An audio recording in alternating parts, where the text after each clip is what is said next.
forward. So let us start, please, with Professor Sheryl Hendricks, who will speak on the Malabo-Montpellier panel and the forum. Thank you, Sheryl.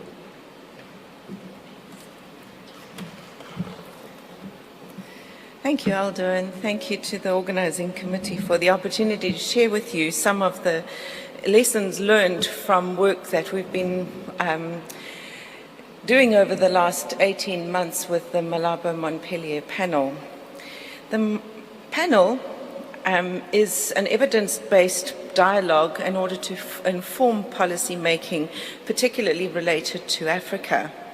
The panel was formerly called the Montpellier panel, which discussed issues related to Africa, but in its new iteration, it is called the Malabo-Montpellier panel, and it is accompanied by a forum that I will explain just now, and how this will work together with this group of scientists.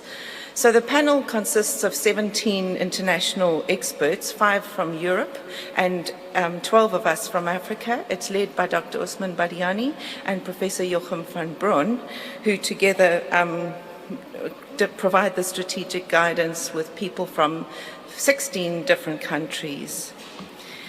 The panel is accompanied by a forum, which is a high-level platform for dialogue and engagement with high-level state actors. So the two champions are the Right Honourable Saulus Chilima, who's the Vice President of Malawi, and His Excellency Abdoulaye Touche, who's from the Republic of Benin. And so this forum will take place for the first time next week in Cotonou, where 10 leaders of the equivalent of the vice presidents and the ministers of state will gather to discuss the first report that we produced. So each year, a report is produced by the panel, which focuses on a specific topic. This year's topic focused on malnutrition and is entitled How Africa Can Build a Future Free from Hunger and Malnutrition. The report draws on the African context in particular, and so moving from the Millennium Development Goal era into the Maputo Declaration, which was from 2003, into the Sustainable Development Goals, in which the African governments had quite rich engagement about how the Sustainable Development Goals would relate to African development. And this is reflected in the African Union Agenda 2063 and then reiterated in the Malabo Declaration, hence the name of the panel. So the Malabo Declaration is significant because it focuses on how agricultural-led growth and transformation can lead to shared prosperity and improved livelihoods. So of course, food security and nutrition form part of that agenda. This is also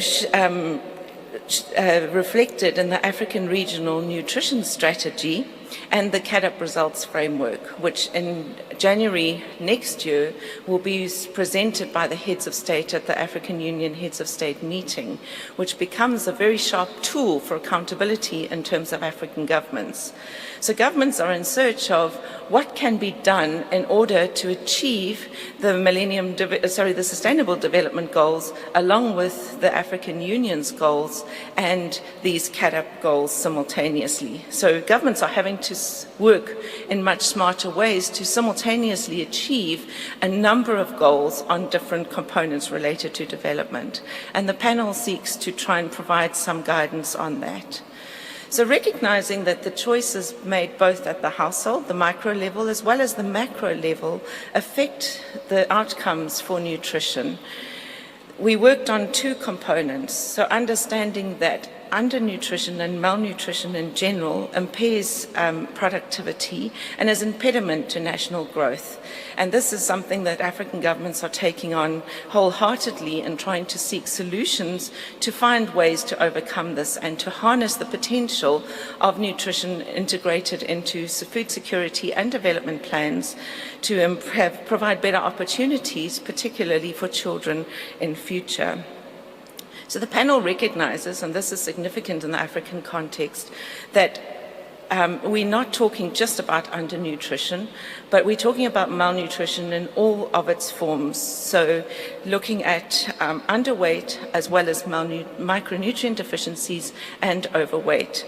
And this is significant in the African agenda because formerly programs based on nutrition looked only at undernutrition.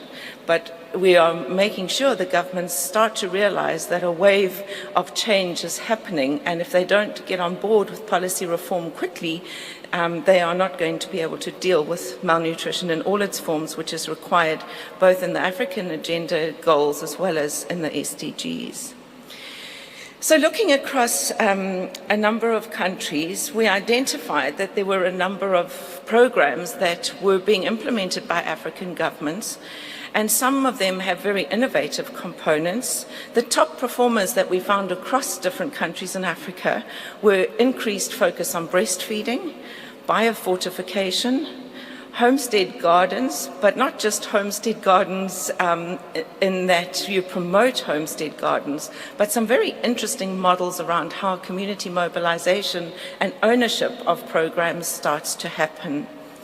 One of the areas that emerged as very important was better data for effective interventions and how, again, we can harness technology, for example, to generate far more up-to-date and current data in order to understand trends and changes. The major components that prevent progress on nutrition, of course, relate to climate change, and one of the peculiar components to Africa is conflict resolution and conflict situations, which provides additional challenges and disruptions to both the food production as well as the food supply components. So we identified from this search across African countries 7 countries that have really done well in reducing undernutrition in particular. And so these countries were dealt with more in detail to understand exactly what had they done to make significant changes between 40 and 56% reductions on the global hunger index over a period of 15 years. And what emerged from this is that there are 3 major themes: institutional changes related to policy, as well as to the structure of government and the organization, particularly of multi-sectoral platforms for managing food security and nutrition. The programmatic components were fairly similar across the countries, but the 7 stand out because of specific peculiarities that they have implemented, particularly around multi-sectoral coordination and high-level coordination, so taking it beyond the level of ministries into the President's or the Prime Minister's office.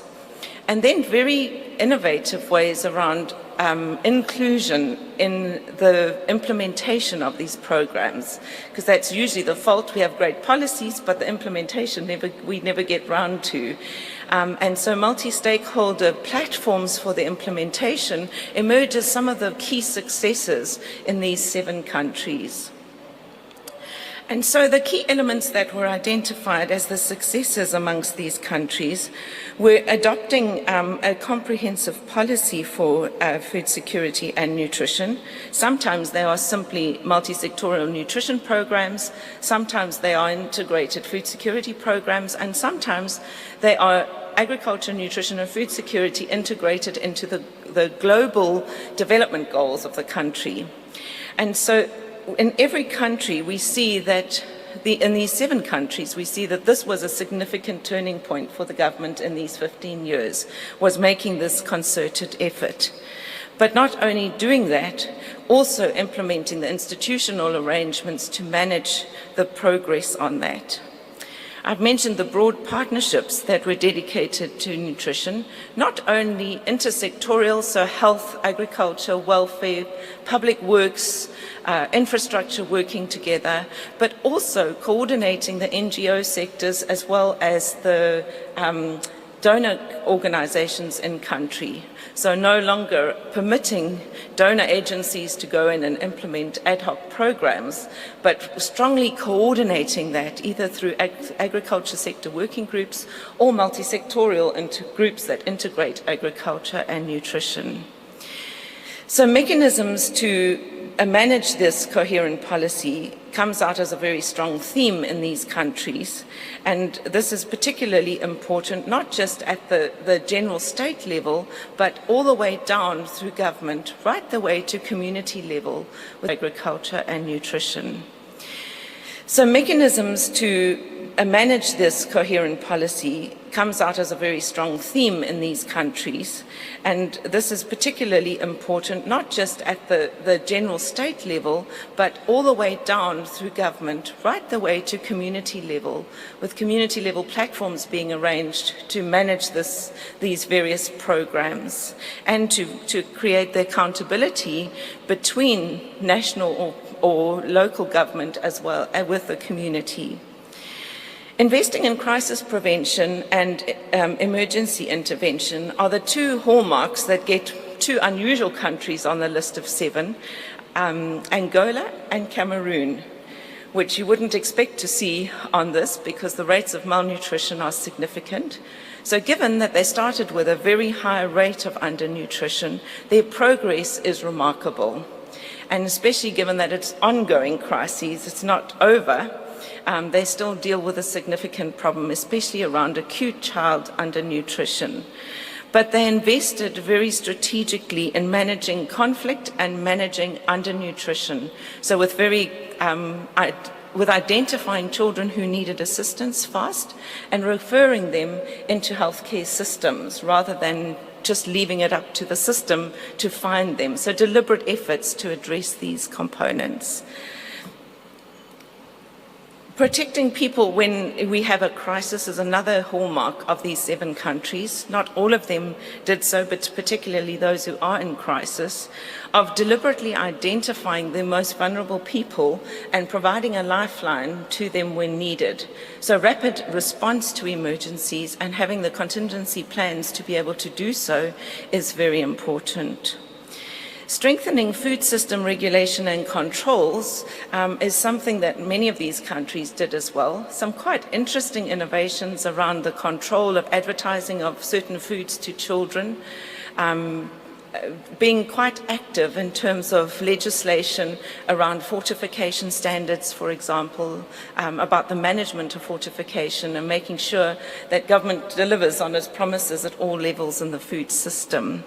And quite a strong focus on improving the quality of diets. So not just focusing on staple foods, but in each of these countries that diversified beyond staple foods to look at what are the most nutritious foods to be promoted. Strengthening national agriculture and nutrition research programs.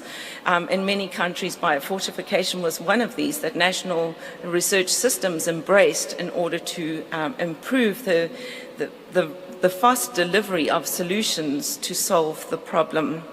And so we need a lot more effort in that area. Expanding access to nutrition education was also one of the components. Some of it is done by digital phones, sending messages to pregnant mothers or mothers of young children to assist with the various stages of development. Other systems are supply-driven, where, for example, children's anthropometric measures are entered into a digital system at the clinic, which provides information feedback instantly to the mother and being able to provide information in the system.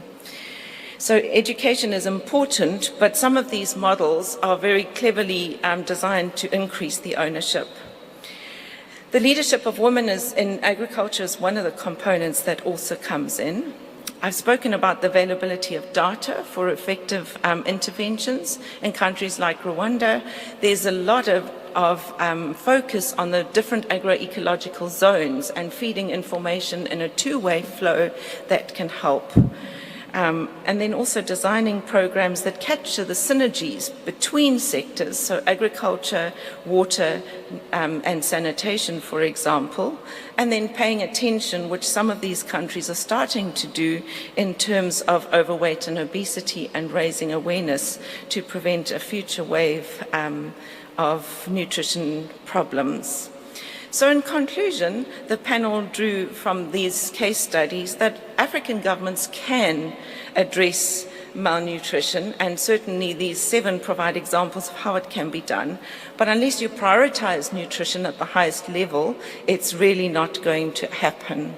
So it takes concerted effort to maximize and leverage on the benefits, and then also to be able to manage the major constraints that will affect progress on these goals. So that is just in broad sweeps what the first report is about. And sorry, I forgot to mention right at the beginning, but Patrick Caron is also one of the members of this panel. Thank you, Aldo.